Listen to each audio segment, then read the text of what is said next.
सर्वेभ्यो नमो नमः मित्रों।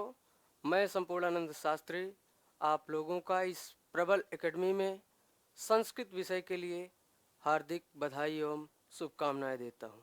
मित्रों, आप लोगों को मैं संस्कृत विषय यूपी टेट और सुपर टेट के लिए मार्गदर्शन करूंगा। जैसा कि आप जानते हैं कि सुपर टेट का या यूपी टेट का विज्ञापन आ चुका है। 25 जुलाई को परीक्षा होनी है। उसके लिए मित्रों हम सभी आप तैयार होकर के संस्कृत विषय का मार्गदर्शन करेंगे। आइए चलते हैं, देखते हैं संस्कृत विषय पर।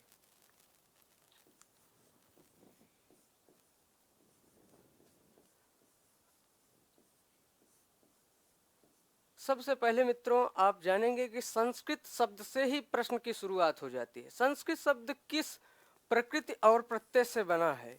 तो संस्कृत शब्द में कौन सा उपसर्ग है, कौन सा धातु है, कौन सा प्रत्यय है? जैसा कि आप जानते हैं सम उपसर्ग क्री धातु तथा अक्त प्रत्यय से मिलकर के संस्कृत शब्द का निर्माण होता है। कौन सा उपसर्ग? सम उपसर्ग। सम उपसर्ग क्री धातु। धातु को ही बंधुओं हिंदी में क्रिया कहते हैं और इसी को संस्कृत में धातु कहते हैं और इसको अंग्रेजी में वर्ब कहते हैं। संस्कृत पद में प्रत्यय कौन सा है? तो आप बताएंगे अक्त प्रत्यय। कौन सा प्रत्यय? अक्त प्रत्यय। मित्रों हमेशा प्रत्यय में कुछ न कुछ लोप होता है, कुछ न कुछ लोप होता है। तो इस अक्त प्रत्यय में का लोप हो जाएगा, केवल ता बचेगा और ये क्री धातु है, सम उपसर्ग है। पुस्तकों में यही लिखा रहता है कि संस्कृत शब्द सम उपसर्ग क्री धातु तथा अक्त प्रत्यय से मिलकर बना है। मित्रों इसको हम तोड़े तो ये बना, तो इसको हम जोड़े तो संस्कृत शब्द बनना चाहिए।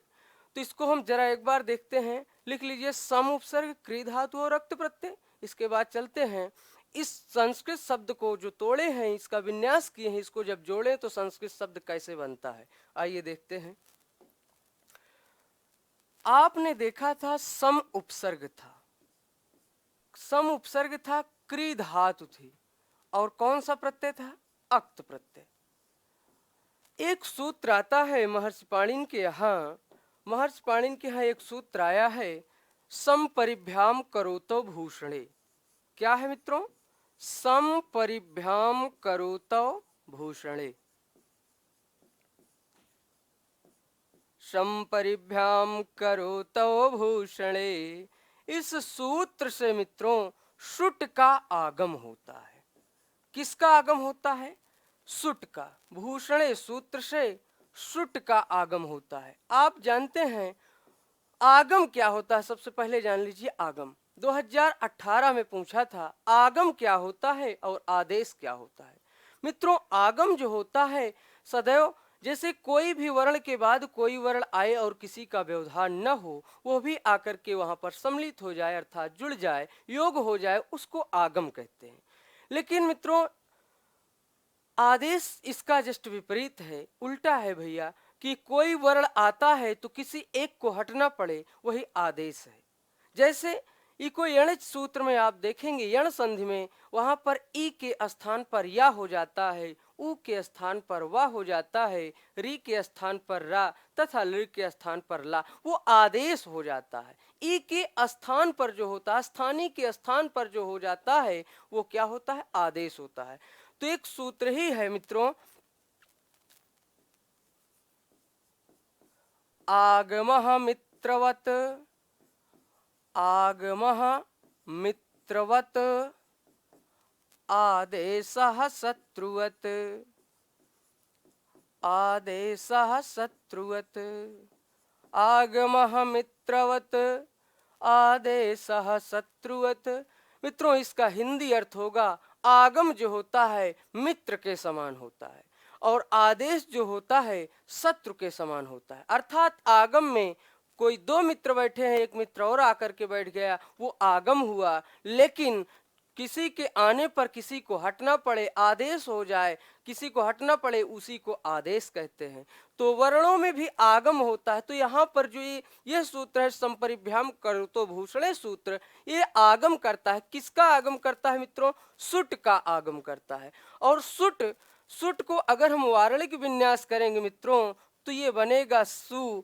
सु को हमने जब वार्लिक विन्यास किया तो सा और उ, सा हलंत उ, टा हलंत।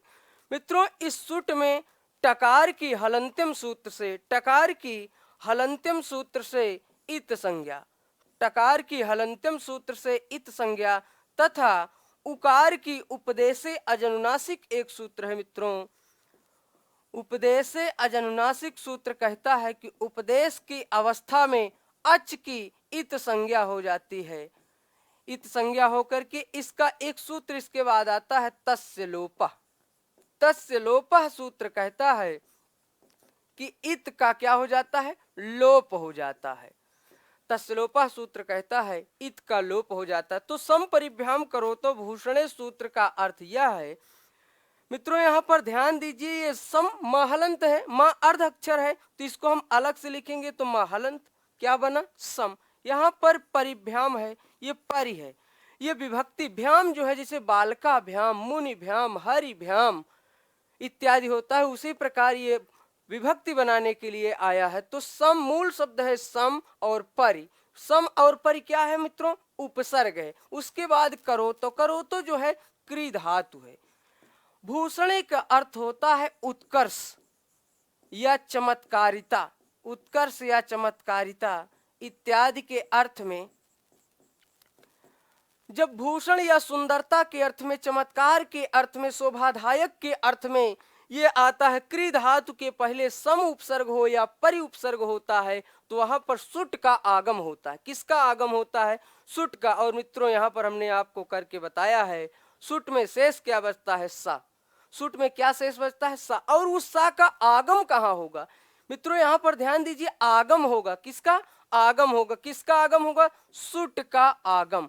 सुट का आगम जब होगा तो आप जानते हैं कब आगम होगा, सम और परि उपसर्ग के बाद।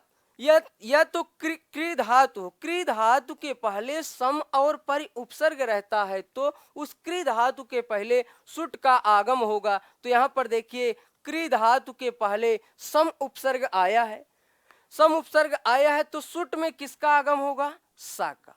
यहाँ पर सा का आगम हो गया मित्रों। फिर यहाँ पर देखिए प्रत्यय में भी हमने आपको बताया था, प्रत्यय में सदैव कुछ न कुछ क्या होता है, लोप होता है। प्रत्यय में सदैव कुछ न कुछ लोप होता है। तो यहाँ पर जो का है जो का है मित्रों, उसका एक सूत्र आता है लसक्को तद्धिते सुचामादेह, लसक्को तद्धिते सुचामादेह। यह सूत्र कहता है, यह सूत्र कहता है किसी प्रत्यय का आदि वर्ण ला हो या किसी प्रत्यय का आदि वर्ण सा हो। यहाँ पर मित्रों एक संधि हुई है, कु धन अतधितेषु, धन चा धन चाम धन आदेह। आदेह माने आदि में किसी प्रत्यय का आदि वर्ण ला हो या सा हो या कु, कु का मतलब होता है, अभी बताएंगे, कु माने का वर्ग। का वर्ग में 5 वर्ण कौन कौन से, का खा ग घ अंगा, का खा ग घ अंगा। अतद्धित प्रत्ययों में, अतद्धित अर्थात कृदंत प्रत्ययों में, कृदंत प्रत्ययों का आदि वर्ण ला हो या सा हो या का खा ग घ अंगा होता है तो उसकी क्या संज्ञा, इस सूत्र से इत संज्ञा। और ध्यान दीजिएगा मित्रों, जब जब हम कहेंगे इत संज्ञा हो गई, जब भी हम कहेंगे इत संज्ञा इसकी हुई है इस वर्ण की, तो आप समझ जाइएगा कि इत संज्ञा हुआ है तो इसके बाद इसका लोप होगा। और जब लोप होगा तो वो हट जाएगा। अर्थात लोप का एक अर्थ होता है अदर्शनम लोपः, अर्थात अदर्शन हो जाना, अर्थात पुनः दिखाई न देना। मित्रों हम लोप उसको इसलिए नहीं कह सकते हैं कि कोई भी अक्षर विनष्ट नहीं हो सकता, अर्थात नाशवान नहीं है। मित्रों लोप का कहने का तात्पर्य है कि उसका कुछ समय के लिए अदर्शन हो जाएगा, अर्थात वो पुनः दिखाई नहीं देगा कुछ समय के लिए। तो मित्रों अक्त जो है, अक्त में ककार का की इत संज्ञा हो गई, तो इत संज्ञा जिसकी हो गई उसका किस सूत्र से, तस्य लोपः सूत्र से। यहाँ पर है तस्य लोपः सूत्र से, तस्य लोपः सूत्र से उसका क्या हो जाएगा, लोप हो जाएगा। तस्य लोपः सूत्र से इसका मित्रों क्या हो जाएगा, लोप हो जाएगा। इसका का लोप हो जाएगा तो यहाँ बचेगा क्या, केवल यहाँ पर मित्रों बचेगा ता। क्या बचेगा, ता बचेगा। यहाँ पर ता बचा तो अब आप देखिए ये बना सम, ये स, ये क्री, ये ता। अगर हम इसको अब भी जोड़ दें तो संस्कृत शब्द जो अभी पहले पूर्व में लिखे थे संस्कृत, क्या यह बन चुका है? अगर आप देखेंगे तो शायद कहेंगे नहीं बना है। जी हाँ, अभी मित्रों बना नहीं है। सम उपसर्ग क्री धातु अक्त प्रत्यय से मिलकर बना है। आपने देखा सम परिभ्याम करो तो भूषणे सूत्र से यहाँ पर सुट का आगम हुआ और सुट में सा शेष बचा। ये क्री धातु है, ये अक्त प्रत्यय में केवल ता बचा। मित्रों यहाँ पर ध्यान देंगे तो आपको एक चीज दिखाई दे रही होगी, एक संधि आती है मोनुस्वारा, एक संधि आती है मोनुस्वारा। मोनुस्वारा संधि क्या कहती है? मोनुस्वारा संधि का नियम यह है कि मकार के बाद, मकार अर्थात समझ रहे हैं, पहली बार है तो इसलिए आप समझ लीजिए। किसी संस्कृत में एक नियम है बंधुओं, का को का ना बोल करके ककार बोलते हैं, का को का ना बोलकर ककार बोलते हैं, खा को खा ना बोलकर खकार बोलते हैं, गा को गा ना बोल करके गकार बोलते हैं, घा को घा ना बोल करके घकार बोलते हैं। इसी प्रकार पा को पा ना बोल करके पकार, चा को चा न बोलकर चकार, ला को ला न बोलकर लकार, माँ को माँ न बोल करके मकार। यानी कि मोनुस्वारा संधि कहती है कि मकार के बाद, यानी कि हलंत माँ के बाद कोई क्या आता है बंधुओं? व्यंजन आता है। हलंत माँ के बाद यदि कोई व्यंजन आता है तो उस हलंत माँ का अनुस्वार में परिवर्तन हो जाता है। उस मकार का हलंत, वो जो हलंत मकार है उसका अनुस्वार में परिवर्तन हो जाता है। मित्रों यहाँ पर देखिए सम है, सा है, क्री और अक्त प्रत्यय, तो यहाँ पर शायद वही कंडीशन है। माँ के बाद हमने कहा माँ के बाद क्या आवे? कोई व्यंजन आता है, तो यहाँ पर माँ के बाद व्यंजन आया है तो मित्रों इस माँ का क्या हो जाएगा? अनुस्वार में परिवर्तन हो जाएगा। इस माँ का क्या हो जाएगा? अनुस्वार में परिवर्तन हो जाएगा। यहाँ पर जो माँ था उसका क्या हो गया? अनुस्वार में परिवर्तन हो गया। मित्रों अगर हम देखें तो क्या ये संस्कृत पद ये बन गया है? कुछ लोग देख रहे होंगे तो कह रहे होंगे कि अभी नहीं बना है।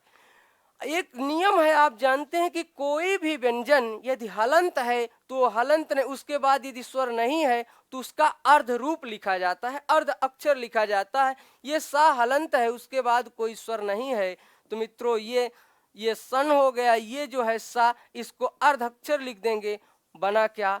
संस्कृत। क्या बना? ता को मिला दिए, क्या बना? संस्कृत पद बना। मित्रों इतनी चीज है, आपको पुस्तकों में प्रायः देखने को यही मिलती है। चाहे जिस पुस्तक का आप अन्वेषण करते हैं, खोजते हैं, तो आपको यही मिलता है कि सम उपसर्ग क्री धातु तथा अक्त प्रत्यय से मिलकर के संस्कृत शब्द बना है।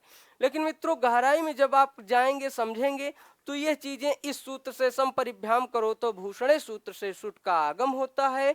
और आगम कहाँ होगा? क्री धातु के पहले। और सुट में शेष क्या बचता है? सा शेष बचता है, तो सा क्री धातु के पहले आता है। तो संस उसके बाद जो अक्त प्रत्यय था उसमें का किस सूत्र से? लसक कुतद्धिते सुचामादेह सूत्र से इत संज्ञा और तस्य लोपा से उस का भी लोप हो जाता है, बचता है संस्कृत। जब जोड़ देंगे तब बनेगा संस्कृत। संस्कृत शब्द का अर्थ क्या होता है मित्रों? संस्कृत शब्द का अर्थ होता है शुद्ध, परिष्कृत, परिमार्जित।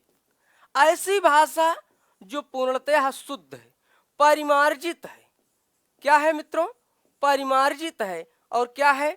परिष्कृत है। अर्थात रंच मात्र भी, थोड़ा सा भी कहीं पर त्रुटि नहीं है। ऐसी कौन सी भाषा है? संस्कृत भाषा। संस्कृत भाषा ही एक ऐसी भाषा है जो कंप्यूटर के लिए, नासा के वैज्ञानिकों ने खोज किया है मित्रों, तो कंप्यूटर के लिए सबसे उपयुक्त भाषा मानी गई है।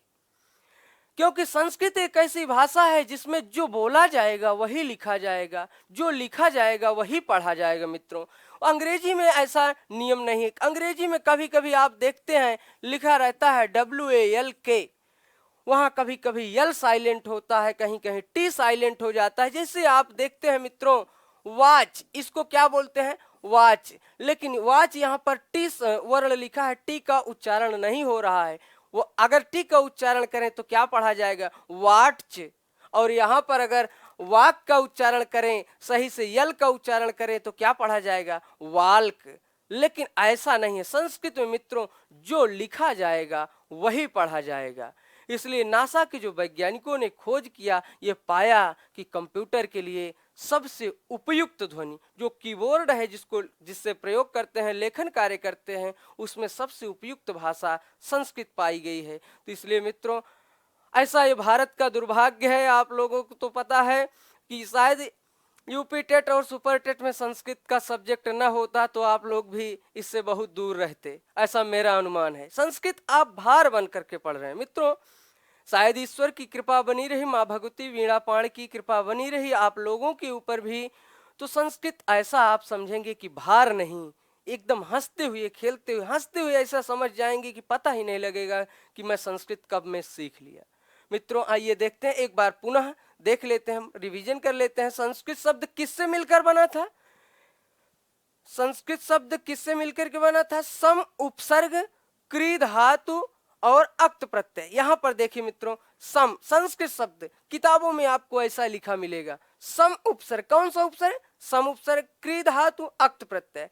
जी हाँ मित्रों, कुछ लोग सोच रहे होंगे कि ये जो बताया गया ये हाँ पूछा नहीं जाएगा, लेकिन जानकारी के लिए, विद्वता के लिए, पांडित्य के लिए जरूरी है। मान लीजिए कोई बच्चा कभी पूछ ही लिया आपसे, तब आप कैसे बताएंगे। जैसे मोतियों का माला होता है, वो किसी धागे में पिरोया जाता है, मान लीजिए वो बिखर गया, तब उसको जोड़ कैसे पाएंगे। तो ये संस्कृत शब्द को यहाँ पर वर्ण प्रकृत प्रत्यय के द्वारा जब तोड़ा गया तो सम उपसर्ग क्री धातु अक्त प्रत्यय से मिलकर के बना है। जब इसको जोड़ेंगे तो किस सूत्र से, सम परिभ्याम करो तब भूषण सूत्र से। यहाँ पर एक बार पुनः देख लीजिए, संस्कृत में किसका, संस्कृत में कौन सा उपसर्ग है, सम उपसर्ग है। मित्रों कई बार प्रश्न पूछने का आयोग का तरीका बहुत अलग होता है, आपसे जो प्रश्न देगा इस प्रकार दे देगा, संस्कृत में उपसर्ग है, पहले सम दे देगा, दूसरा ऑप्शन है इस प्रकार का सम, तीसरा ऑप्शन है मित्रों ये सम, चौथा ऑप्शन है मित्रों आपका ये सम। पूछ लेता है कि संस्कृत शब्द में कौन सा उपसर्ग है, तो बहुधा मित्रों आप देखते हैं कि पहले सम उपसर्ग लगा है, सम उपसर्ग तुरंत देख करके आप इसी ऑप्शन को टिक करके चले आते हैं, बाद में बहुत पछताते हैं। मित्रों चार चीजें संस्कृत में बहुत छोटी हैं लेकिन बहुत गूढ़ हैं, संस्कृत में इनका बहुत उचित प्रयोग किया गया। यह देखिए, इन चार चीजों को कदापि न भूलिएगा। इसको क्या कहते हैं मित्रों, जिसको आप हिंदी में अंक की मात्रा कहते हैं, उसी को संस्कृत में अंक की मात्रा न बोल करके उसको क्या कहते हैं, अनुस्वार कहते हैं।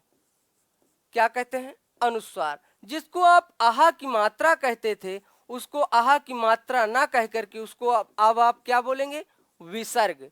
जिसको आप दो बिंदी कहते थे, उसको आप आहा की मात्रा ना कह करके क्या बोलेंगे, विसर्ग। और ये जो किसी भी वर्ण अर्थात व्यंजन वर्ण के नीचे जो एक तिरछी रेखा खींची जाती है, उसको मित्रों क्या कहते हैं, हलंत्य। क्या कहते हैं, हलंत। जो आप हिंदी में देखते थे, जैसे दिनांक में नाम में चंद्रबिंदु लगा रहता है, उसको यहाँ पर चंद्रबिंदु ना बोल करके उसको संस्कृत में क्या कहते हैं, अनुनासिक। क्या कहते हैं मित्रों, अनुनासिक। तो चार चीजें मुख्य हैं, क्या क्या, जिसको आप एक बिंदी कहते हैं उसको संस्कृत में अनुस्वार कहते हैं, जिसको आप दो बिंदी या आहा की मात्रा कहते हैं उसको विसर्ग कहते हैं, जो आप कहते हैं किसी भी या व्यंजन वर्ण के नीचे जो एक तिरछी रेखा खींची जाती है उसे हलंत कहते हैं। आप इससे पूर्व में ही परिचित होंगे, ऐसा मेरा अनुमान है। जो चंद्रबिंदु है इसको क्या कहते हैं, अनुनासिक कहते हैं। मित्रों यह चार चीजें जान लीजिए। फिर संस्कृत शब्द में हाँ पूछे थे, संस्कृत शब्द में कौन सा उपसर्ग है, तो हमने चार ऑप्शन दिया। इस प्रकार पेपर में ऑप्शन रहेगा, चार ऑप्शन। आपको बताना होगा कौन सा ऑप्शन सही है, कौन सा विकल्प सही है। जो लोग ऊपरी दृष्टि से पढ़ रहे हैं, केवल इसे देख रहे हैं, गूढ़ता नहीं जान रहे हैं, तो वो इसी ऑप्शन को लगा करके चले आएंगे। मित्रों यह गलत है। नहीं, आप देखिए सम में मकार जो है हलंत है, मकार क्या है, हलंत है। वैसे लिखा तो सब सम है, जब तक आप नेत्रेंद्रिय का सही उपयोग नहीं करेंगे, केवल कर्णेंद्रिय से सुन करके आप पढ़ने का प्रयास करेंगे, मित्रों सदैव गलत हो जाएगा, क्योंकि लिखा सब सम ही है। ये भी सम है, इसको आप सम नहीं पढ़ेंगे क्या? इसको भी आप सम पढ़ेंगे, इसको भी सम पढ़ेंगे, इसको भी सम पढ़ेंगे, लेकिन यहाँ पर जो है ये सम का प्रश्न ही नहीं, इसलिए भी गलत है। ये सम जो है तालव्य सा है। ये कौन सा सम है? तालव्य सा है। मकार तो हलंत है, लेकिन यहाँ पर ये तालव्य सा है, इसलिए सही विकल्प क्या है? चौथा विकल्प हमारा सही है। कौन सा उपसर्ग है? सम उपसर्ग है। मित्रों इसी प्रकार आपसे पूछ लेगा कौन सी धातु है। धातु में भी 4 विकल्प आपसे पूछ लेगा, इस प्रकार बना देगा।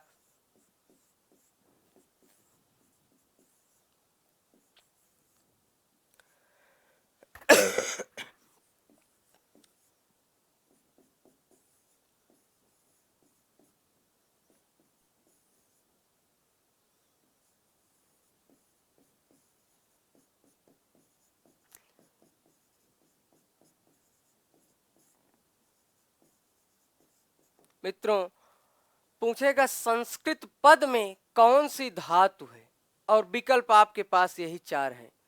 क्री धातु, ये भी क्री लिखा है, ये क्या है? करी, करी, और ये क्या है? क्री, और चौथा ऑप्शन है इनमें से कोई नहीं। अगर जो मित्र फिर बार बार कह रहे हैं, जो मित्र केवल कर्णेंद्रिय से सुन रहे हैं, देख नहीं रहे हैं, वो शायद इस ऑप्शन को लगा करके चले आएंगे। ये भी तो क्री लिखा है, इसलिए अगर इसको लगा करके चले आएंगे तो आप अपना भविष्य खुद जानते हैं। इसलिए नेत्रेंद्रिय और कर्णेंद्रिय दोनों का सही उपयोग करके आप पढ़ेंगे। तो कौन सा ऑप्शन सही है भैया?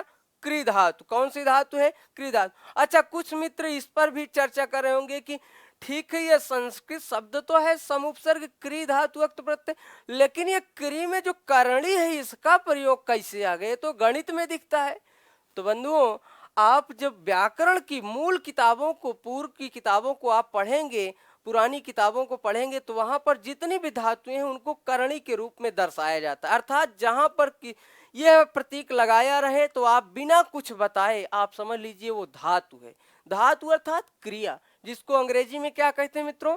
वर्ब कहते हैं। इतना चीज समझ लिए। तो सम उपसर्ग क्री धातु अक्त प्रत्यय से मिलकर के बना है। किसका आगम हुआ था? अब देखिए किसका आगम हुआ था। आगम मित्रों किस सूत्र से हुआ था? सम परिभ्याम करोतो भूषणे सूत्र से। किसका? सुट का। वो सुट का आगम कहां पर होगा? सम उपसर्ग। ये क्या है भैया? उपसर्ग है। क्या है? उपसर्ग है। चाहे सम उपसर्ग हो चाहे परि उपसर्ग हो, ये नहीं कह रहे हैं कि सम और परि दोनों उपसर्ग हो। ध्यान दीजिएगा, क्री धातु के पहले सम उपसर्ग हो या परि उपसर्ग हो। जैसे परिष्कार शब्द आप देखते हैं, परिष्कार में भी आगम होगा सुट का। और आप देखते हैं संस्कार शब्द है, संस्कार शब्द में भी सुट का आगम होगा। और सुट में क्या शेष बचता है? सा। और वो सा जाएगा कहाँ? आगम कहाँ पर होगा? आगम माने आना, आगम माने आना। वो क्री धातु के पहले आएगा, तो यहाँ पर हो गया। और मकार जो था, आप किस सूत्र से? मनुस्वारा सूत्र से। मकार के बाद कोई व्यंजन हो तो उसका क्या हो जाएगा? अनुस्वार में परिगणित हो जाएगा, परिवर्तन हो जाएगा। तो बना क्या? संस्कृत। संस्कृत शब्द का अर्थ क्या है? शुद्ध या परिष्कृत या परिमार्जित। इतना समझ लिए। आप अगर चाहें तो लिख लें, ना लिखना चाहें शार्ट स्क्रीन ले लें। उसके बाद आगे चलते हैं मित्रों। आगे देखते हैं, प्रश्न बनने को बनता है संस्कृत साहित्य जगत का पहला कवि कौन है? पहला कवि, जरा सोचिए और बताइए। संस्कृत साहित्य जगत का पहला कवि कौन है? आपके मन और मस्तिष्क में आ रहा होगा कि जैसे अंग्रेजी में विलियम शेक्सपियर चर्चित हैं, वैसे संस्कृत में कालिदास चर्चित होंगे। कालिदास का नाम बहुत सुनने में आता है, इसलिए आप कालिदास को लगाने का प्रयास करेंगे। ये हम आपकी इससे बड़ी भूल नहीं होगी मित्रों। कालिदास नहीं, कुछ लोग सोच रहे होंगे कि पाणिनि को लगा दिया जाए। पाणिनि भी चर्चित है, अष्टाध्यायी उनकी रचना है। नहीं मित्रों, यही आप गलती करेंगे। संस्कृत साहित्य जगत का पहला कवि कौन है? जरा एक बार सोच लीजिए कौन कवि हो सकते हैं। और आप जानते हैं, ऐसा नहीं कि आप नहीं जानते हैं। आप एक बार नहीं अनेकों बार सुने हैं। संस्कृत साहित्य जगत का वो पहला कवि कौन है? आइए देखते हैं।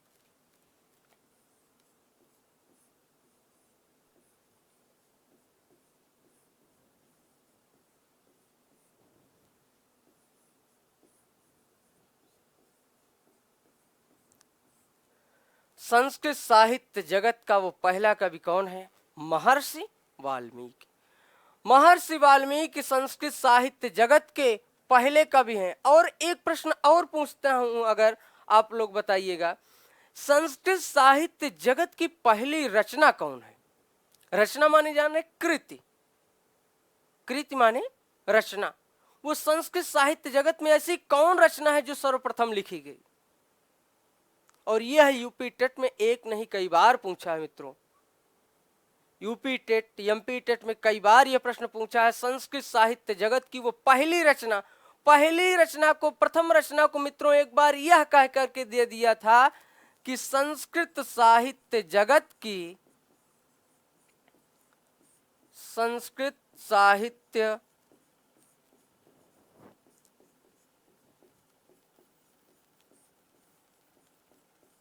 जगत की मित्रों पूछ लिया था आदि रचना है या आदि कृति है। आदि माने होता है प्रथम। नहीं, कुछ लोग सोच रहे हो आदि, गुरुजी हमेशा लिखाते थे राधा सीता गीता मोहन आदि, आदि सोच रहे होंगे कि आदि अंत में आता है इसलिए आदि माने अंत। ऐसा नहीं मित्रों, आदि माने होता है प्रथम। क्या होता है? प्रथम। आदि माने प्रथम। संस्कृत साहित्य जगत की प्रथम रचना वो कौन सी? कृति माने रचना, वो कौन सी रचना है? जरा एक बार सोचिए। कुछ लोगों के मन में आ रहा होगा, हो सकता है अभिज्ञान शाकुंतलम ज्यादा चर्चित है। कुछ लोग जो यूपी टेट की तैयारी कर रहे होंगे वो सोच रहे होंगे हो सकता है कि अष्टाध्यायी हो क्या? ऐसा बहुत बार बच्चे ऑफलाइन की क्लास में बताते हैं कि सर अष्टाध्यायी है। नहीं मित्रों, अष्टाध्यायी नहीं है। संस्कृत साहित्य जगत की आदि रचना या प्रथम कृति जो है मित्रों, रामायण है। क्या है? रामायण है। रामायण के रचनाकार कौन है? महर्षि वाल्मीकि। कुछ मित्र रामायण को भ्रमवश या अज्ञानतावश कह देते हैं रामचरितमानस। क्या कहते हैं? रामचरितमानस। मित्रों ध्यान दीजिएगा, जो आपसे वो आयोग प्रश्न करेगा वो इस प्रकार भी पूछता है कि संस्कृत साहित्य जगत की पहली रचना है, तो ऊपर सबसे पहला ऑप्शन रहेगा रामचरितमानस। क्योंकि आप अगर ध्यान से नहीं पढ़ेंगे तो रामचरितमानस किसकी रचना है? रामचरितमानस बाबा गोस्वामी तुलसीदास की रचना है, जो कि वो किस भाषा में? अवधी भाषा में लिखा गया है। हिंदी की अवधी भाषा में मित्रों लिखा गया है। और ये जो रामायण है किस भाषा में लिखा गया है? संस्कृत में लिखा गया है। आप भी देखते होंगे मित्र, कई बार लोग कार्ड छपवाते हैं तो उसमें लिखवा देते हैं हमारे यहाँ फला तारीख को रामायण का प्रयोजन किया गया है। मित्रों जरा आप कल्पना करके देखिए कि रामायण किस भाषा में लिखा गया है? संस्कृत भाषा में लिखा गया है। और जो आपके यहाँ रामचरित जो पाठ होता है वो किसका होता है? रामचरितमानस का पाठ होता है। शायद संस्कृत में जो लिखा है रामायण उसको पढ़ें तो हो सकता है कि पढ़ने वाले भी गांव से हो सकता है न मिल पाए, ऐसा मेरा अनुमान है। क्योंकि इस रामचरितमानस में ही यदा कदा जहाँ श्लोक हैं, कुछ लोगों को देखते हैं उसको छोड़ करके हो सकता है पन्नों ही पलट देते हैं, तो आगे पढ़ते हैं मित्र। तो रामायण को एक बार प्रश्न आया था मित्र कि रामायण जो है किसकी रचना है?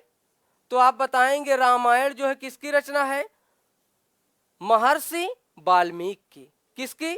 महर्षि वाल्मीकि की। ये किस भाषा में लिखा गया है? तो आप क्या बताएंगे? संस्कृत भाषा में लिखा गया। किस भाषा में? संस्कृत भाषा में। रामायण शब्द का कोई अर्थ आपसे पूछ ले तब आप क्या बताएंगे? खैर इतना पूछता नहीं है, लेकिन मान लीजिए जानकारी के लिए रहे, रामायण शब्द का अर्थ क्या है? तो ध्यान दीजिएगा मित्र, रामधन अयन। रामधन अयन। अयन माने होता है नीति के मार्ग। नीति के मार्ग। राम ने जिस मर्यादा के साथ जिस नीति के मार्ग का पालन किया था वही क्या है? रामायण। कुछ लोग सोच रहे होंगे कि इसमें तो ला है इसमें ना है। तो संस्कृत में कुछ सूत्र हैं, जैसे एक रसाभ्याम नोड़ह सूत्र है। रसाभ्याम नोड़ह सूत्र कहता है कि नकार को ळकार हो जाता है, नकार को ळकार हो जाता है। एक सूत्र है अट कुप्वांग नुम्बेवाएपी। क्या सूत्र है? अट कुप्वांग नुम्बेवाएपी। अट कुप्वांग नुम्बेवाएपी सूत्र से भी नकार का ळकार आदेश हो जाता है। तो ये जो ना है ला में बदल जाएगा, तो यहाँ पर रामधन अयन है, संधि होकर के रामायण बना। रामायण में नकार को ळकार हो जाएगा तो क्या होगा? रामायण। मित्रों, रामायण और महाभारत से जब भी संस्कृत का पेपर होगा, किसी भी, चाहे आप कक्षा 10 से उठा करके बोर्ड का एग्जाम जो वहां से उठा करके आप IAS PCS तक का जो संस्कृत विषय का मेंस है, रामायण और महाभारत से एक प्रश्न तो जरूर आता है। कम से कम एक प्रश्न, बहुधा जितना आ सके उतना प्रश्न आता है। मित्रों, रामायण जो है किस भाषा में लिखा गया है? संस्कृत भाषा में। रामायण के रचनाकार कौन है? महर्षि वाल्मीकि हैं। पूछ लेगा कि रामायण का, या फिर आपसे पूछ ले कि संस्कृत साहित्य जगत का पहला श्लोक कौन सा है? संस्कृत साहित्य जगत का पहला श्लोक कौन है मित्रों? पहला श्लोक क्या है आगे अभी कुछ देर में बताएंगे। या देखिए, संस्कृत साहित्य जगत का पहला श्लोक है मित्रों, ध्यान दीजिएगा।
मित्रों, संस्कृत साहित्य जगत का ये पहला श्लोक है। क्या है? जरा एक बार वाचन करके देखिए। मानिषाद प्रतिष्ठाम त्वं गमः शाश्वतीः समाः यत्क्रौञ्च मिथुनादेकम् अवधीः काममोहितम्। मानिषाद प्रतिष्ठाम त्वं गमः शाश्वतीः समाः यत् क्रौञ्च मिथुनादेकम् अवधीः काममोहितम्। मित्रों, ध्यान दीजिए, जो वाल्मीकि का शोक था वही श्लोक में परिवर्तित हो गया। आप लोग इसका अर्थ भी जानते होंगे या बता रहे हैं। मां निषाद प्रतिष्ठाम, एक बहेलिया था और एक चकवा और चकवी नाम के दो पक्षी थे, नायक और नायिका। वो चकवे और चकवी पक्षी, जैसा कि आप जानते हैं, उनको रात में मिलन का श्राप लगा है। तो चकवा और चकवी पक्षी आपस में मिल रहे थे। उसी समय एक बहेलिये ने उन पर बाण चला दिया और वहीं पर जो पुरुष था यानी नर था, चकवा था, उसकी मृत्यु हो जाती है मित्रों। तो वहीं पर वो चकवी जो है विलाप करने लगती है। तो वहीं पर उसी मार्ग से महर्षि वाल्मीकि गुजर रहे होते हैं तो देखते हैं कि एक बहेलिये के द्वारा चकवा मृत प्राय हो गया है और चकवी उसी के प्रेम में, उसी के वियोग में विलाप कर रही है। उस वियोग से, उसके विलाप से महर्षि वाल्मीकि भी दुखी हुए और उनके मन से, उनके अंतर मन से जो वाणी निकल पड़ी, जो शोक था, जो दुख था, उसका जो कष्ट था, एक उनके मुख से, मुखारविंद से जो वाणी निकली वो इसी रूप में निकली कि मां निषाद प्रतिष्ठाम त्वं गमः शाश्वतीः समाः यत् क्रौञ्च मिथुनादेकम् अवधीः काम मोहितम। कि हे निषाद, हे बहेलिये, प्रतिष्ठाम, तुम माने तुम, अगमः माने नहीं प्राप्त कर पाओगे, हे बहेलिये तुम बहुत दिनों तक प्रतिष्ठा को नहीं प्राप्त कर पाओगे, अर्थात तुम अब प्रतिष्ठा को नहीं प्राप्त कर पाओगे। शाश्वती समाह माने बहुत दिनों तक तुम प्रतिष्ठा को या सम्मान को नहीं प्राप्त कर पाओगे, क्योंकि यत क्रौंच, क्योंकि तुमने काम से पीड़ित, क्रौंच माने क्रौंच रूपी पक्षी के जोड़े को, अवधि ही काम मोहितम, जो काम में एकदम मदमस्त था, उसके जोड़े को तुमने विच्छेद कर दिया है।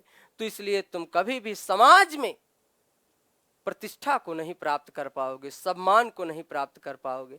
मित्रों, एक बात और, जो इसी से प्रश्न एक और बनेगा कि संस्कृत साहित्य जगत का जो प्रथम श्लोक था वो किस छंद में लिखा गया था। तो ध्यान दीजिएगा, किस छंद में? अनुष्टुप छंद में। संस्कृत साहित्य जगत का जो प्रथम श्लोक था वो किस छंद से? अनुष्टुप छंद में लिखा गया था। जैसा कि हमने आपको बताया कि रामायण शब्द किस भाषा में लिखा गया है? संस्कृत भाषा में लिखा गया। इसके रचनाकार कौन है? महर्षि वाल्मीकि हैं। मित्रों, इसी रामायण शब्द से अभी कई प्रश्न निकल कर आएंगे, देखिएगा। इस रामायण में कितने श्लोक हैं? 24,000 श्लोक हैं। कितने श्लोक हैं? 24,000 श्लोक हैं। कई बार प्रश्न पूछा था कि रामायण में कितने श्लोकों की संख्या कितनी है, तो आप क्या बताएंगे? 24,000। इसी 24,000 को मित्रों संस्कृत में कहते हैं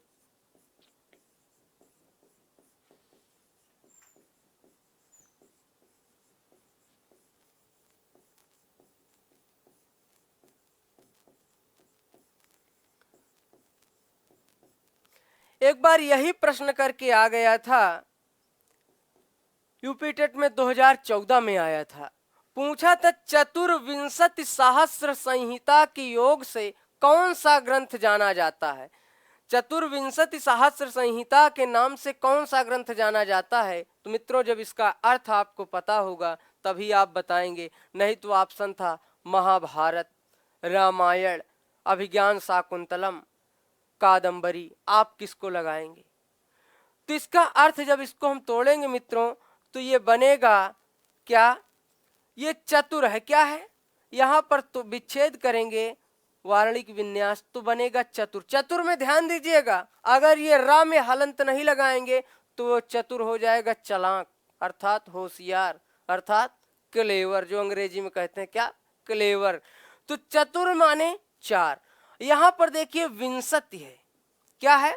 विंशति। तो 20 की जो संस्कृत होती है, 20 की जो संस्कृत होती है, क्या होती है मित्रों? 20 की संस्कृत होती है विंशति। तो क्या कहेंगे? विंशति। ये क्या लिखा है? विंशति। उसके बाद क्या है मित्रों? सहस्र माने क्या होता है? हजार। क्या होता है? सहस्र माने क्या होता है मित्रों? हजार होता है। क्या? हजार।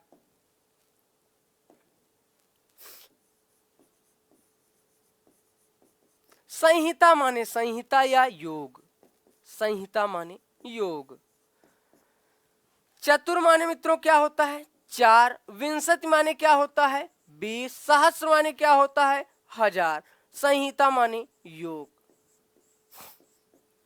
मित्रों, हम कहें 4 और 20 कितना होगा? 4 और 20 कितना होगा? 24 होगा। नहीं, कुछ लोग सोच रहे होंगे 4 और 20 420। 420 नहीं है, गड़बड़ कर दोगे भाई। 4 और 20 कितना हुआ? 24। और 24,000 कितना? 24,000। 4 और 20 हुआ 24, और 24,000 का योग किस ग्रंथ में है? तो किस ग्रंथ में है 24,000 श्लोक? रामायण में है। तो 24,000 यानी कि चतुर्विंशति सहस्र संहिता किसको कहा जाता है? रामायण को कहा जाता है। रामायण का एक नाम आपने क्या जाना? चतुर्विंशति सहस्र संहिता। रामायण कैसा काव्य है? आदि काव्य। आदि काव्य या प्रथम काव्य या पहला काव्य। इसके रचनाकार कौन है? महर्षि वाल्मीकि। कुछ लोग भ्रमवश, अज्ञानतावश यह भी लगा सकते हैं रामायण के रचनाकार बाबा गोस्वामी तुलसीदास।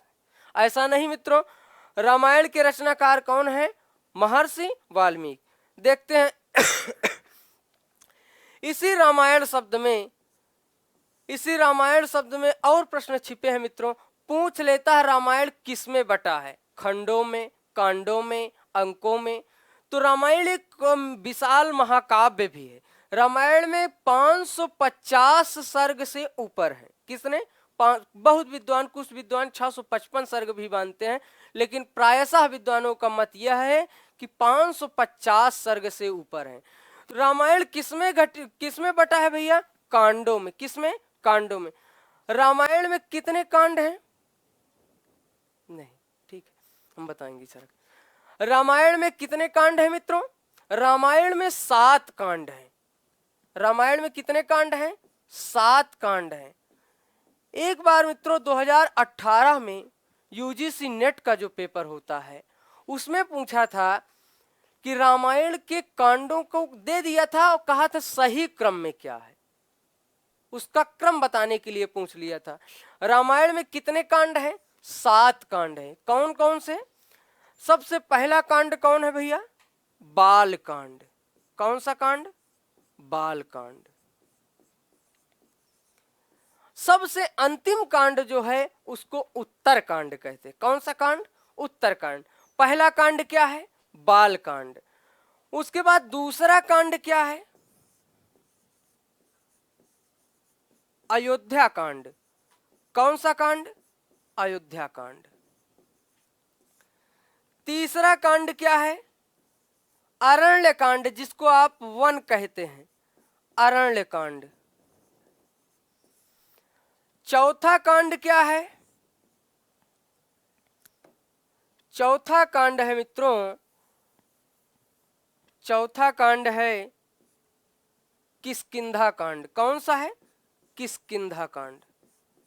चौथे कांड का नाम है मित्रों किष्किंधा कांड। पांचवें कांड का नाम क्या है? सुंदर कांड। कैसा कांड मित्रों? सुंदर कांड। छठवें कांड का नाम क्या है? कुछ लोग छठवें कांड का नाम लंका कांड, कुछ लोग कहते हैं युद्ध कांड। ध्यान दीजिएगा, युद्ध कांड या लंका कांड बात एक ही है। छठवां कांड जो है क्या है? लंका कांड। सातवां कांड जो है मित्रों वो है क्या? उत्तर कांड। ये क्रम से लिखे गए हैं मित्रों, ये जरूर अगर याद रहेगा तो ये केवल यूपी टेट के लिए ही नहीं, सुपर टेट का चाहे जितना कठिन प्रश्न बनाए, यदि रामायण से बनाता है तो उसके जो मूल प्रश्न हैं मैं आपको सब बता दे रहा हूं। रामायण और महाभारत से जरूर एक प्रश्न आता है, चाहे वो सिलेबस में होता हो या ना हो। तो आप पुस्तक पढ़े होंगे, चाहे कक्षा 6 से आप संस्कृत उठा लीजिए इंटर तक, रामायण और महाभारत से जरूर एक क्वेश्चन आता है। गीता अमृत वचनानी कक्षा 8 में आप देखते हैं, कक्षा 10 में आप देखते हैं जो सूक्तियां हैं वो रामायण महाभारत की हैं। रामायण और महाभारत से प्रश्न आता है। कौन सा कांड है? बाल कांड। पहला कांड कौन सा है? बाल कांड। दूसरा अयोध्या कांड। तीसरा अरण्य कांड। चौथा किष्किंधा कांड। पांचवा सुंदर कांड। छठवां लंका कांड। सातवां उत्तर कांड। इसको मित्रों अगर याद करने को हो तो याद इस प्रकार आप कर लीजिए। राम के ही विषय में आप वर्णन किया गया। कुछ लोगों को भार लग रहा होगा या इधर उधर हो सकता है उनसे हो जाए कि यार याद नहीं होगा, कठिन है। कठिन नहीं मित्रों, इसको ऑफलाइन में हम विधिवत ट्रिक से बताएंगे। समय अभाव है इसलिए बताएंगे, फिर भी आप संक्षेप में समझिए कि इसको कैसे समझा जाए। रामायण आप जान रहे हैं, रामायण किसके विषय में चर्चा किया गया है? राम के। राम जब पैदा हुए तो बाल माने केस बाल नहीं, केस माने केस काला नहीं, कुछ लोग समझो केस लाल समझ लो, वो केस लाल नहीं है, केस काला है। क्या है? केस काला है। केस माने बाल नहीं मित्रों, आप मनोविज्ञान में पढ़ते होंगे, बाल माने बचपन। तो राम जब पैदा हुए तो कहाँ उनका बचपना था, यानी बाल कांड। जहां उनका बचपना बीता वो कैसा कांड? बाल कांड। और उनका बचपना बीता कहाँ? अयोध्या में कहाँ पले बढ़े भाई, अयोध्या में। तो कौन सा कांड, अयोध्या कांड। फिर उसके बाद अयोध्या में आप जानते हैं कि वहीं पर रहे, पले बढ़े, शादी विवाह सब कुछ हुआ। उसके बाद सीता जी के साथ विवाह संपन्न हुआ। विवाह के कुछ ही दिन बाद उनको जहां एक और राज्य सिंहासन मिलना चाहिए था, उनको वनवास मिला। तो वनवास के लिए निकल पड़े। तो वन की एक पर्याय होता है क्या, अरण्य। अरण्य विपिन कानन, अरण्य विपिन कानन, ये सब किसके पर्यायवाची हैं, जंगल के। किसके, जंगल के। अर्थात वन का एक पर्यायवाची अरण्य। तो अरण्य कांड, जब अरण्य कांड में वो पहुंचे, यानी जंगल जाना शुरू किए, पहुंचे जंगल में, तो वहां पर कुछ ही दिन ठहरे या रहे, समय व्यतीत हुआ कि उनकी भार्या, अर्थात राम की जो भार्या है कौन, सीता जी, सीता जी का हरण हो जाता है। आप जानते हैं सीता जी का हरण हो जाता है। तो सीता जी की खोज में कौन, राम दर दर भटकते रहते हैं, राम दर दर भटकते रहते हैं। तो आगे जाते हैं तो ना तो वहां पर कोई गांव न कुछ, आगे जाते हैं तो एक पर्वत मिलता है। उस पर्वत के समीप एक कौन सा, किष्किंधा नगरी बसी हुई थी। तो किष्किंधा नगरी में एक शायद अम्रकूट पर्वत पर सुग्रीव, हनुमान इत्यादि के साथ रहते थे। सुग्रीव भी पत्नी से पीड़ित थे। सुग्रीव की पत्नी का नाम कभी पूछ ले, रूमा था। क्या नाम था, रूमा था। बाली की पत्नी का नाम तारा था। बाली की पत्नी का नाम तारा था। बाली के छोटे भाई थे कौन, सुग्रीव। सुग्रीव की पत्नी का भी उसने अपहरण कर लिया था और उनको मार करके बाहर कर दिया था, अर्थात यूं कहिए कि बेघर कर दिया था। तो अम्रकूट पर पर्वत पर रहते थे। और इधर राम भी पत्नी से पीड़ित, उधर सुग्रीव भी पत्नी से पीड़ित। तो अब दोनों लोग साथी हो गए, साथी हो गए मित्रों। तो राम ने साथ किसका दिया, ध्यान दीजिएगा। पहले ही हमने आपको बताया राम धन आयन, राम ने जिस नीति के मार्ग को अपनाया वही रामायण है।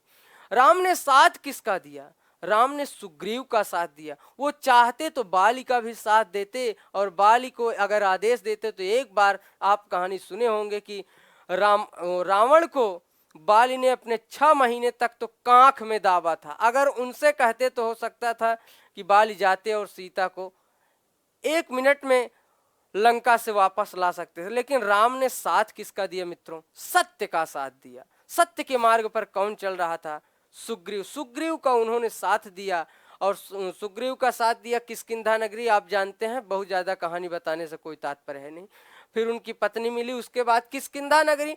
जब किष्किंधा नगरी में बाली की मृत्यु हुई, बाली मारा गया, किष्किंधा में वो अपना राज पा गए। तो इन्होंने मित्रता करते वक्त बताया था कि मैं भी आपका सहयोग करूंगा। तो फिर इन्होंने, किसने, सुग्रीव ने अपनी चारों ओर सेना भेजी, चारों ओर सेना भेजी। सबसे पहले पूर्व दिशा की ओर सेना भेजी, फिर पश्चिम दिशा की ओर, फिर कुछ ने उत्तर दिशा की ओर गए। जो हनुमान जी थे उनको किस दिशा की ओर, दक्षिण दिशा की ओर भेजा। और दक्षिण दिशा की ओर जब हनुमान गए तो समुद्र लांघ करके जब गए तो लंका नगरी मिली। लंका नगरी में ही सीता का दर्शन हुआ। अगर सीता का दर्शन हुआ तो हम आपसे पूछ रहे हैं कि खबर कैसी मिली, सुंदर खबर मिली। यदि सुंदर खबर मिली तो कौन सा कांड, सुंदर कांड। कौन सा कांड, सुंदर कांड। अब भाई जो अपहरण किया है, जो चोरी किया है, तो उसको कुछ ना कुछ तो उसका दंड मिलना चाहिए ना भाई। जो फिरौती लिया है तो पकड़े जाने के बाद तो कुछ ना कुछ दंड मिलेगा। तो दंड मिला तो क्या, लंका में थे, वहीं पर जो युद्ध इत्यादि की स्थिति कर दी। अर्थात लंका में क्या, लंका जलाई आप लोग जानते हैं। तो क्या है, लंका कांड। कैसा कांड, लंका कांड। फिर उसके बाद उत्तर माने एक अर्थ होता है उत्तर का बाद, जैसे प्रश्न उत्तर या संधि में लिखते हैं पूर्व पद और उत्तर पद। उत्तर माने बाद वाला, इससे भी आप उत्तर शब्द को समझ सकते हैं कि बाद वाला कांड। कौन सा कांड, उत्तर कांड। तो मित्रों, अगर आप इस थोड़ी से संक्षेप के कहानी के माध्यम से भी आप पढ़ेंगे तो सातों कांड रट जाएंगे। फिर से एक बार चर्चा थोड़े में संक्षेप में हो जाए कि राम का बचपना, बचपन यानी कि बाल कांड, फिर वहां कहाँ पले बढ़े, अयोध्या कांड में। फिर अयोध्या के बाद शादी हुआ तो उनको राज्य सिंहासन मिलना चाहिए था, क्या हुआ, वनवास। वनवास अर्थात अरण्य कांड। अरण्य कांड में भटक रहे थे, कहाँ किस नगरी पर गए, किष्किंधा कांड। किष्किंधा नगरी पर किससे, सुग्रीव से। सुग्रीव ने वादा किया था कि मैं भी अपनी आपकी पत्नी को वापस पता लगाऊंगा। तो वापस पता लगाने के लिए किसको भेजा, हनुमान जी को। तो खबर कैसी मिली, सुंदर सुंदर खबर मिली। तो कैसा कांड, सुंदर कांड। सुंदर कांड जब कहाँ, अच्छा सीता मिली कहाँ, लंका में। तो कैसा कांड, लंका कांड। बचा क्या, उत्तर कांड। तो कांडों की संख्या, कई बार प्रश्न पूछ चुका है मित्रों, इसको हल्के में मत लीजिएगा। कांडों की संख्या कितनी है, 7 है। कौन कौन से आप लोगों ने जान लिया। आगे चलते हैं। रामायण पर ही आप जानते हैं कितने हैं श्लोक, चतुर्विंशति सहस्र संहिता, यानी 24,000 श्लोक हैं मित्रों। रामायण में 24,000 श्लोक हैं। ऐसा माना जाता है कि रामायण के जो प्रत्येक 1000 श्लोक हैं गायत्री मंत्र के प्रथम अक्षर से प्रारंभ होते हैं। गायत्री मंत्र में भी 24 अक्षर होते हैं, ऐसा कुछ विद्वानों का मानना है। तो रामायण में कितने श्लोक हैं, 24,000। किसकी रचना है, महर्षि वाल्मीकि। आगे चलते हैं महाभारत पर। किस पर, महाभारत से प्रश्न आता है, पूछ लेगा कि महाभारत किसकी रचना है। मित्रों, महाभारत किसकी रचना है, महाभारत किसकी रचना है, महर्षि वेद व्यास। ध्यान दीजिएगा, प्रश्न कई बार पूछ चुका है। महर्षि वेद व्यास पूछ लेता है इसी प्रकार, इसी में से प्रश्न कि महाभारत किस भाषा में लिखा गया है। मित्रों, यह भी संस्कृत में लिखा गया है, नहीं आप हिंदी में समझें। महाभारत किस भाषा में, संस्कृत भाषा में लिखा गया है। महाभारत में श्लोकों की संख्या कितनी है,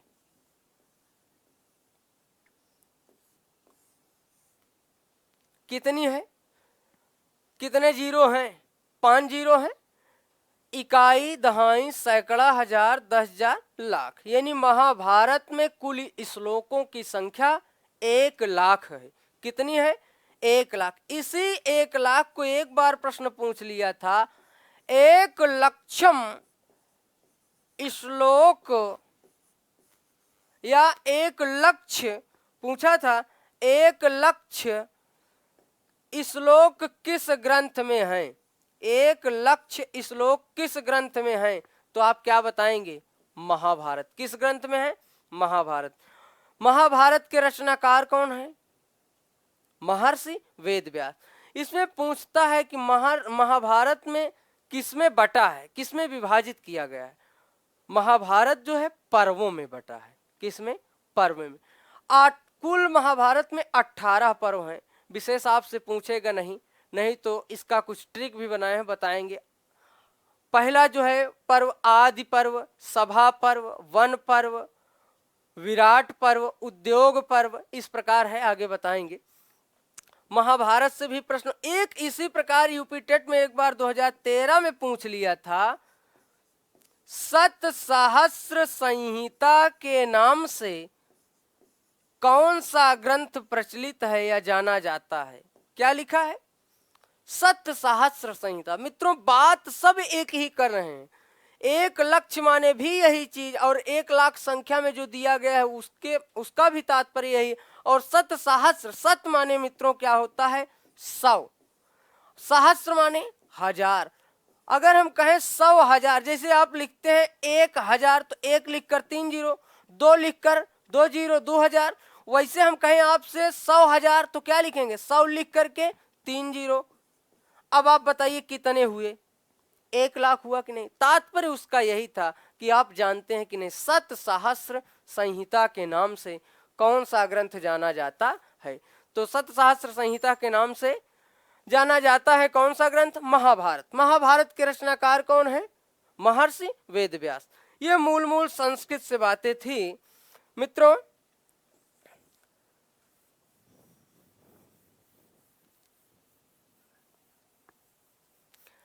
आगे देखते हैं, संस्कृत से जुड़ा हुआ और प्रश्न आते हैं। आप जान गए संस्कृत पहली रचना कौन सी है? रामायण। उसके रचनाकार कौन है? महर्षि वाल्मीकि। आगे देखते हैं मित्रों, जो संस्कृत शब्द प्रकृत प्रत्यय आप जान गए, सम उपसर्ग क्रिया धातु और अक्त प्रत्यय से मिलकर के बना है संस्कृत शब्द। आते हैं संस्कृत में व्याकरण शब्द लिखा रहता है, या व्याकरण शब्द है ही। व्याकरण शब्द में कौन सा प्रकृत प्रत्यय है? तो आप क्या बताएंगे? देखिए, व्याकरण शब्द में जो है विधन आंग क्रि उपसर्ग और ल्युट प्रत्यय। वि और आंग क्या है मित्रों? वि और आंग है उपसर्ग। क्या है? उपसर्ग। क्रि क्या है? धातु है। क्या है? धातु है। धातु को ही क्या कहते हैं? क्रिया। ल्युट क्या है? प्रत्यय है। जैसे हम आपको बताए थे कि संस्कृत में सम उपसर्ग क्रिया धातु ल्युट अक्त प्रत्यय से मिलकर बना है, वैसे व्याकरण शब्द वि और आंग दो उपसर्ग हैं। कितने उपसर्ग हैं? दो। बहुधा विद्यार्थी सोचते हैं कि जो पहला वाला अक्षर होता है वही उपसर्ग होता है। अगर ऐसा आप दिमाग लगाएंगे वि पहला अक्षर है, वि पहला वर्ण है, तो गलत हो जाएगा। वि और आंग दो उपसर्ग है और आंग में अंगा हलंत है। और कौन सी धातु है? क्रि धातु। कौन सा प्रत्यय है? ल्युट प्रत्यय। भैया जैसे आप संस्कृत को जोड़ करके तोड़े थे वही संस्कृत बना था, वैसे किताबों में केवल आपको बस इतना ही मिलेगा प्रायः। एक बार देख लेते हैं कि आएगा नहीं आएगा, केवल आपसे पेपर में इतना ही पूछेगा, लेकिन एक बार समझ तो लेते हैं। मान लीजिए कभी आपको पढ़ाना पड़ गया, बच्चों ने पूछ लिया कभी कैसे बनता है, तो आइए देख लेते हैं। उपसर्ग क्या है भैया? वि और आंग। हिंदी और संस्कृत के उपसर्ग में केवल यही एक भेद है कि हिंदी में आ उपसर्ग होता है और संस्कृत में आंग। लेकिन आंग उपसर्ग तो रहता है, लेकिन जो जुड़ता है केवल आ ही जुड़ता है। गकार की हलंत्यम से तस्लोपा से लोप हो जाता है, तो उसके स्थान पर केवल आ ही बचता है। आगे क्या है? क्रि। क्रि क्या है? धातु है। क्रि क्या है मित्रों? धातु है।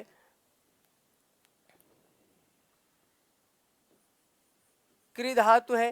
कौन सा प्रत्यय है? ल्युट प्रत्यय। हमने आपको बताया था कि प्रत्यय में सदैव कुछ न कुछ लोप होता है। प्रत्यय में सदैव कुछ न कुछ लोप होता है। प्रत्यय पूरा कभी नहीं जुड़ता है। जैसे आप पढ़े थे बचपन में, गम धन अक्त्वा बराबर गत्वा, चल धन अक्त्वा बराबर चलित्वा, गम धन तुमुन बराबर गंतुम, गम धन अक्ता बराबर गता। इस प्रकार कुछ न कुछ लोप होता है। तो मित्रों इसमें भी कुछ न कुछ लोप होगा। तो जो लोप होगा देखिएगा, ये जो पहला वर्ण है क्या है? ला है। अभी हमने पहले ही बताया था, जो संस्कृत में जो सूत्र था, संस्कृत पद में बताया था, लसक कुतद्धिते सुचामादेह सूत्र। लसक कुतद्धिते सुचामादेह सूत्र से इसकी, इस ला की, ला पहला वर्ण है, इत संज्ञा, और इस टकार की हलंत्यम से इत संज्ञा। किससे? हलंत्यम से इत संज्ञा। दोनों की इत संज्ञा हो जाने पर एक सूत्र आता है तस्य लोपः। कौन सा सूत्र? तस्य लोपः सूत्र इसका लोप कर देता है, तो बचता है क्या? इसके स्थान पर बचता है यू, और इधर बचता है क्या? क्रि, और इधर जो है वि और आ। अगर मित्रों हम कहें वि और आ में एक संधि है, आप जानते हैं क्या? वि और आ में जो संधि है वो यण संधि है। इको यणच से यण संधि। इको यणच सूत्र यह कहता है इक के बाद कोई असमान स्वर आता है तो इक के स्थान पर यण हो जाता है। अगर हम कहें ये वि इस प्रकार ही है क्या मित्रों? वा ई, आगे क्या है? आ। हमने कहा इक के बाद, ई के बाद कोई असमान स्वर आएगा तो ई का क्या हो जाएगा? या हो जाएगा। या हो गया। और ये क्या है? वाह हलंत है। आगे क्या है? आ, लिख लेंगे। और यहाँ क्या है? क्रि। क्रि का मित्रों हो जाता है गुण। क्या हो जाता है? गुण। जो का है वो का तो लिख लेंगे हम, जो री है इसका गुण आदेश हो जाता है, तो गुण आदेश होगा तो री का क्या हो जाएगा? अर हो जाएगा। और ये जो यू है, यू के लिए एक सूत्र आता है युवोर नाकौ। कौन सा सूत्र? युवोर नाकौ। युवोर नाकौ सूत्र यह कहता है इसको और तोड़ेंगे तो बनेगा युवोह धन अनाकव। मित्रों, युवोह जैसे गुरु का गुरोह, भानु का भानोह, लघु का लघोह, रघु का रघोह, वैसे हम कहें युवु का युवोह बनेगा क्या? जैसे गुरु का गुरोह, गुरोह का गुरु, वैसे युवोह के स्थान पर युवु होगा। तो फिर अनाको है, अनाको को जब तोड़ेंगे तो बनेगा अन और अक, अन और अक। यह सूत्र कहता है यु और नाको, यू के स्थान पर अन और वु के स्थान पर अक का आदेश हो जाता है। तो यहां पर क्या है मित्रों? यू है, तो यू के स्थान पर क्या आदेश होगा? अन आदेश होगा। क्या आदेश होगा? अन आदेश होगा। और हमने आपको बताया था कि री का क्या हो जाएगा? गुण हो जाएगा। जो गुण हो जाता है तो गुण में 3 गुण है, आ है, ए है, ओ है। आगे बताएंगे, संज्ञा सूत्र में बताएंगे आ ए ओ की गुण संज्ञा होती है, आ आए औ की वृद्धि संज्ञा। तो जो गुण होगी तो री का अर हो जाएगा। क्या हो जाएगा? अर हो जाएगा। इधर का है, का को लिख लेंगे, हलंत है। इधर वह हलंत है या हलंत है, वह हलंत है, उसके बाद कोई स्वर नहीं है तो वह अर्धक्षर आधा रूप में, या हलंत है या हमने लिख लिया। फिर आ है, अगर आ है तो व्यंजन के बाद स्वर है तो स्वर जुड़ जाएगा, स्वर जुड़ जाएगा तो हलंत क्या होगा? हट जाएगा। क्योंकि आप ये कभी नहीं देखे होंगे कि व्यंजन हलंत भी रहा हो और स्वर भी जुड़ जाए। आगे क्या है? का है, अर है। अब इसको हम वर्ण सम्मेलन कर देंगे, तो वर्ण सम्मेलन करेंगे तो व्या बना, का हलंत है, आ जुड़ेगा पूरा का, रा हलंत है, आ जुड़ेगा रा पूरा रा, फिर बना ना। क्या बना? ना। बना क्या मित्रों? व्याकरण। अब आप सोच रहे होंगे कि व्याकरण बना दिए और बनाना था व्याकरण। फिर वही सूत्र है, हमने कहा नकार को ळकार कर देता है। पाणिनि के अष्टाध्याय में सूत्र है, रसाभ्याम नोड़ह अटकुप्वांग नुम्बेवाए सूत्र। तू सूत्र से क्या हो जाएगा? नकार को ळकार हो जाएगा, ना को ला में बदल जाएगा। क्या बना? व्याकरण। क्या बना? व्याकरण। मित्रों, व्याकरण शब्द का अर्थ क्या होता है? व्याक्रियन्ते व्युत्पाद्यन्ते शब्दाः अनेन इति व्याकरण। व्याक्रियन्ते व्युत्पाद्यन्ते शब्दाः अनेन इति व्याकरणम। ये व्याकरण की संस्कृत में परिभाषा है। व्याकरण शब्द का कोई अगर तात्पर्य पूछे, केवल परिभाषा, ये तो हम परिभाषा बता, लेकिन अगर व्याकरण शब्द का कोई तात्पर्य पूछे तब आप क्या बताएंगे? व्याकरण शब्द का तात्पर्य यह है कि वर्णों को अलग अलग लिख करके जोड़ने की प्रक्रिया ही जो है क्या है? व्याकरण कहलाती है। वर्णों को अलग अलग करके जोड़ने की प्रक्रिया ही क्या है? व्याकरण है। व्याकरण की परिभाषा आप संक्षेप में बचपन में भी पढ़े थे। व्याकरण वह विद्या है जिसके द्वारा किसी भी भाषा को, ध्यान दीजिएगा, हम बोल रहे हैं क्या? भाषा, विषय नहीं बोल रहे हैं।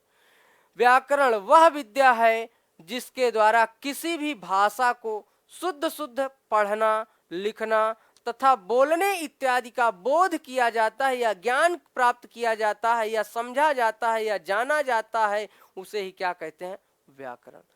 व्याकरण मित्रों विषय का नहीं, भाषा का होता है। जो भाषा होगा उसी का व्याकरण होगा। क्या आपने कभी ऐसा सुना? क्या आपने कभी ऐसा नहीं सुना होगा कि इतिहास वाले गुरुजी आते हों और आपको कहें हों कि आइए बच्चों, आज मैं आपको इतिहास का व्याकरण लिखवाता हूं? कभी कहे? विज्ञान वाले सर आते हैं, कभी आपको कहे क्या आइए बच्चों मैं आपको विज्ञान का व्याकरण लिखाता हूं? व्याकरण मित्रों हमेशा भाषाओं का ही होता है। भाषा एक विषय भी है, भाषा का व्याकरण भी। जो भाषा होगा उसी का व्याकरण होगा। भाषाएं मुख्य रूप से आप 3 पढ़ते हैं, 3 जानते हैं, लेकिन 4 प्रकार की यहाँ पर भारत में भाषा प्रचलित है। कौन कौन सी? हिंदी है, अंग्रेजी है, संस्कृत है, उर्दू है। ये 4 मुख्य भाषा हैं और इन्हीं चारों का व्याकरण होता है। इन्हीं चारों का व्याकरण होता है। आप जान गए व्याकरण शब्द में, इससे प्रश्न जरूर आएगा मित्रों, ध्यान दीजिएगा। और बहुधा इससे ज्यादातर प्रश्न यही वाला पूछता है, व्याकरण शब्द में कौन सा प्रत्यय है? ल्युट प्रत्यय है। कभी कभी विद्यार्थी यह नहीं समझ पाते हैं कि उपसर्ग कहाँ लगता है, प्रत्यय कहाँ लगता है। उपसर्ग जो होता है मित्रों सदैव किसी धातु या शब्द के पहले उपसर्ग का प्रयोग होता है, और प्रत्यय जो होता है सदैव किसी धातु या संज्ञा शब्द के बाद प्रयुक्त होता है। जैसे हम कुछ लोग कहेंगे कि धातु या संज्ञा शब्द, मित्रों अगर मैं केवल यहाँ पर यह कह देता कि धातुओं के पहले ही उपसर्ग लगेगा तो हो सकता है चीजें गड़बड़ हो जाती, क्योंकि जो तद्धित प्रत्यय पढ़ेंगे वहां पर संज्ञा शब्द के बाद भी प्रत्यय लगता है। जैसे ये बल एक शब्द है मित्रों, क्या है? बल एक शब्द है, और बल शब्द जो बल शब्द है ये धातु नहीं, ये संज्ञा शब्द है, और इसी में हमने प्र लगा दिया तो उपसर्ग, प्र उपसर्ग लगाया, क्या बन गया मित्रों? प्रबल। और प्रबल एकेडमी के माध्यम से आपका तहे दिल से स्वागत है। आप जान रहे हैं क्या है प्रबल। बल में आपने कौन सा उपसर्ग लगाया? प्र उपसर्ग लगाया। तो प्र उपसर्ग, उपसर्ग का अर्थ होता आएगा, टॉपिक आएगा वहां पर बताएंगे। जो उपसर्ग होता है, कभी कभी जब उपसर्गों का प्रयोग होता है तो अर्थ बिल्कुल अपोजिट भी हो जाता है, कभी कभी अर्थ सामान्य ही रहता है, और कभी कभी अर्थ में उसमें चमत्कारिता ला देता है। जैसे बल शब्द अपने आप में शक्तिशाली है, लेकिन प्र जो है, प्र उपसर्ग लग गया, प्रकृष्टो बल है यस्य सह, जिसमें प्रकृष्ट बल है, जिसमें मजबूती है। ऐसा बल नहीं कि बल तो है, नहीं, प्रबल है, अर्थात प्रबल जिम्मेदार, प्रबल दावेदार है, इसका प्रकृष्ट बल है, वही है क्या? प्रबल। मित्रों उपसर्ग जो होता है सदैव धातु या संज्ञा शब्दों के पहले लगता है। बस तो आप लोग संक्षेप में यह समझिए मित्रों, जब भी आपसे पूछेगा, इससे प्रश्न जरूर बनता है मित्रों, उपसर्ग व्याकरण से। एक बार पूछा व्याकरण में कौन सा उपसर्ग है? ऑप्शन यही था मित्रों, ध्यान दीजिएगा। पहला ऑप्शन, दूसरा ऑप्शन, तीसरा, चौथा। पहला ऑप्शन था वी और आंग, दूसरा वी, तीसरा था जो वो ये था, तीसरा ऑप्शन था मित्रों वी और आंग, वी और आंग, और चौथा ऑप्शन था आंग। बताइए कौन सही है? अब आप देखते होंगे कि वी और आंग, अगर ध्यान से नहीं देखेंगे तो यहाँ पर हलंत नहीं, इसको मार कर चले आएंगे। और कुछ लोग तो केवल वी को मान लेते हैं, क्योंकि जो शब्द के पहले लगा रहता है वही उपसर्ग होता है। ये गलत है। कौन सा ऑप्शन सही है? वी और आंग। कौन सी धातु है? क्री धातु है। प्रत्यय कौन सा है मित्रों? ल्युट प्रत्यय। इसको ध्यान दे करके आप पढ़ेंगे तभी आगे। इस शब्द से केवल संस्कृत और व्याकरण शब्द जो रामायण और महाभारत बताए, इस पर कम से कम 10-12 क्वेश्चन बनते हैं। मैं आपको बता दूं, शुरू संक्षेप में आप समझिए कि कितने प्रश्न बन रहे हैं। संस्कृत शब्द से आपको मैं दिखा रहा हूं, संस्कृत शब्द में ही कितने प्रत्यय हैं, इसी में देखिए कितने प्रश्न बन रहे हैं। संस्कृत शब्द पहला प्रश्न, कौन सा उपसर्ग है? एक प्रश्न, सम उपसर्ग। कौन सी धातु है? दूसरा प्रश्न, क्री धातु। कौन सा प्रत्यय है? 3 प्रश्न, अक्त प्रत्यय। संस्कृत शब्द में किसका आगम होता है? किसका आगम होता है मित्रों? तो देखिए किसका आगम होता है संस्कृत शब्द में, किसका आगम हुआ है? सुट का। चौथा प्रश्न, किसका आगम हुआ है? सुट का आगम। सुट में शेष क्या बचता है? सा शेष बचता है। 5वां प्रश्न, सुट में आगम कैसा होता है? मित्रवत। 6वां प्रश्न। 7वां प्रश्न देखिए, संस्कृत में जो सुट का आगम हुआ वो जाएगा कहां? क्री धातु के पहले, क्री धातु के पहले। 7वां प्रश्न। 8वां प्रश्न मित्रों, जो संस्कृत शब्द में आगम हुआ है कहां कहां पर आगम होगा? सुट का आगम, सम और परि। 8 प्रश्न हो गए। उसके बाद 9वां प्रश्न आप इसी से समझिए कि आगम तो मित्रवत होता है, आदेश कैसा होता है? शत्रुवत होता है। 9 प्रश्न। 10वें प्रश्न में आइए चलते हैं।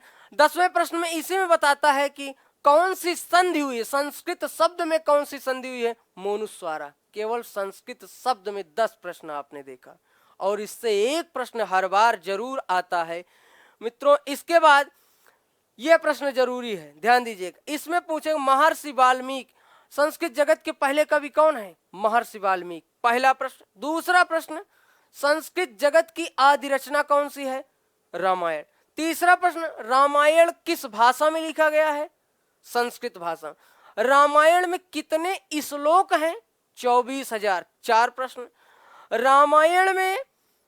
रामायण किसकी कृति है, इसको पता हो गया। रामायण में कितने कांड हैं, 7 कांड। 5 प्रश्न। रामायण किस भाषा में है, संस्कृत भाषा में, आप जानते हैं। रामायण, हाँ एक प्रश्न और, चतुर्विंशति सहस्र संहिता के योग से कौन सा ग्रंथ जाना जाता है। 6 प्रश्न। इसके बाद आपसे पूछ सकता है कि संस्कृत साहित्य जगत का पहला श्लोक कौन सा है, मा निषाद प्रतिष्ठाम। 7 प्रश्न। उसके बाद आपसे पूछ सकता है संस्कृत साहित्य जगत का पहला श्लोक किस छंद में है, अनुष्टुप छंद। 8 प्रश्न। केवल रामायण शब्द से, रामायण और वाल्मीकि शब्द से ही 8 प्रश्न। अच्छा हाँ, एक प्रश्न और हो सकता है, रामायण में जो ये श्लोक लिखा गया तो महर्षि वाल्मीकि कहां पर, किस नदी के किनारे, तमसा नदी के किनारे। किस नदी के किनारे, तमसा नदी के किनारे। 9 प्रश्न इसमें हो गए मित्रों। फिर आगे चलते हैं, 10 प्रश्न उसमें, 9 इसमें, और देखते हैं। महाभारत से प्रश्न आया था, महाभारत किसकी रचना है मित्रों, देखिए